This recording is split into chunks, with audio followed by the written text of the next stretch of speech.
Bonjour et bonsoir en fonction de l'endroit où vous vous trouvez actuellement. Une fois de plus, nous allons pénétrer dans les sphères de la connaissance interdite.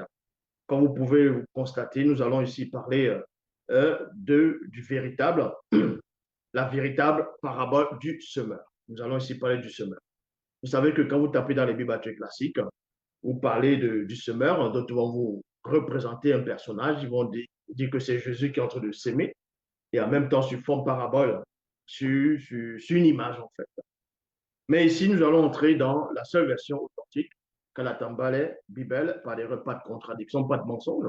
C'est le livre qui déstabilise, qui perturbe, qui trouble, qui dérange beaucoup de personnes dans le plan visible, y compris le monde occulte.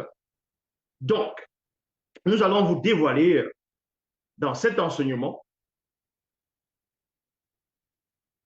la véritable parabole du semeur. C'est quoi une parabole? Une parabole, c'est une comparaison, c'est une image qu'on va représenter symbolique. Et en même temps, le semeur, c'est celui qui va s'aimer. Ouais, il va semer la semence dans la terre, afin que les produits de la terre puissent sortir.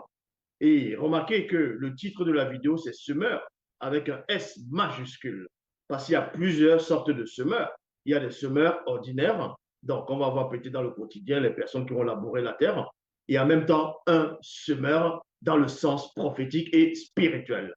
On va dans Koudoumane, Koudoumane qui est Djoki Sabé, qui est le vrai Christ noir, et non ce Jésus qu'on veut essayer de faire croire, qu'ils ont essayé vainement de faire croire que c'est lui qui est le sauveur de l'humanité, et en même temps il serait la théophanie de Dieu lui-même, Yahvé Adonai Jova Elohim l'éternel. Mais dans Koudoumane chapitre 44, versets 1 à 4, là c'est Dieu qui s'appelle lui-même. À un moment donné, dans l'Afrique ancestrale, il va s'asseoir et beaucoup de personnes viendront autour de lui et il va maintenant donner une parabole sous forme de comparaison en racontant une histoire. Et dans cette histoire, il va s'adresser, il parle, il révèle l'identité d'une personne. Donc, dans le verset 1, il est dit ici, plus tard, Dieu qui s'appelle Allah s'asseoir au bord du lac. Il y a point.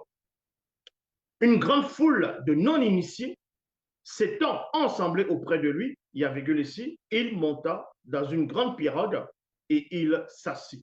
Il y a point. Toute la foule se tenait sur le rivage. Parce que Jock Sabet, c'est une personne qui intriguait la foule. Il déstabilisait beaucoup de personnes. Et quand il marchait, quand on le voyait, les gens venaient directement comme sorte d'aimants. Il attirait des personnes. Et à chaque fois qu'il parlait, les gens étaient fascinés, étaient subjugués par des paroles de connaissance, les paroles de sagesse qui s'émanaient de lui. Donc, quand il va s'asseoir ici, la foule aussi va arriver, va se tenir sur le rivage.